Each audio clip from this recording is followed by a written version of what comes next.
For me, it all started at Broadmeadow Elementary School in Needham, Massachusetts, a small suburb of Boston. Playing sports and playing outside was my everything. I labored through the school day, all day long, just looking to get outside. As soon as the bell rang, I was out the door playing with my friends. Just a short walk away from my house, strolled home, got on my bike, grabbed a ball, whatever, with my friends. Hours later, you could hear my mom out the window, out the door. "Andrew, dinner's ready. Time to come inside." That was the worst. Had to tell my friends, "Till tomorrow, guys. Gotta go inside." Today, as I look out the window from my kitchen, I see the same kids, 10 years later, in my shoes. Walking home from school together, but seriously alone. They're all on their phones, they're on their tablets, their heads are down. They file into their respective houses, not to come outside. I still look out the window, nostalgically hoping that these kids will come outside and play just like I did, because that was the best part of my day. None of them do. They stay inside. Then, one of my neighbors, Brian, a third grader, comes outside, sits on the porch with his iPad, looks down at his iPad the whole time. It's a beautiful day out. It's 60 degrees. No one wants to be outside. I think to myself, I would love to have the endless time to ride my bike and play sports. Is this what all kids do?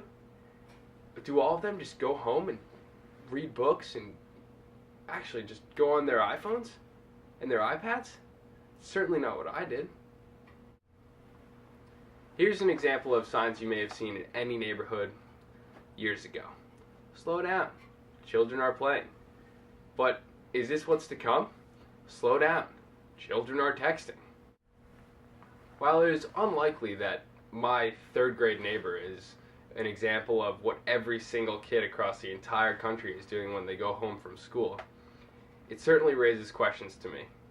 And to answer those questions, I started asking them.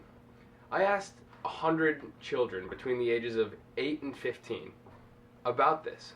I started off simple. I said, "Do you guys enjoy spending time alone?" And as you may expect, some said yes, some said no, some said sometimes. And then I asked another question. I said, "Do you use social media?" They replied, "Of course." 99% of the kids that I asked said they use social media.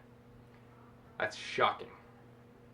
Then I got a little deeper. I said, "At what age did you start using social media?" And with the 8-year-olds there that I was asking, I mean, it's pretty clear they started at a young age. Mind you, the minimum age to create a Facebook account is 13 years old. So these kids felt so compelled to use social media and Facebook specifically that they lied about their age just to create an account. Then I asked, "Okay, so you have friends on Facebook, right?" "Yes, of course." "So of those friends, how many do you see on a daily basis? How about on a weekly basis?" And they said, "Oh, some, many, most." It's hard to tell. But then I asked, "Okay, so you don't see everyone, obviously. Of those friends that you don't see on a daily or weekly basis, what is your relationship to them?"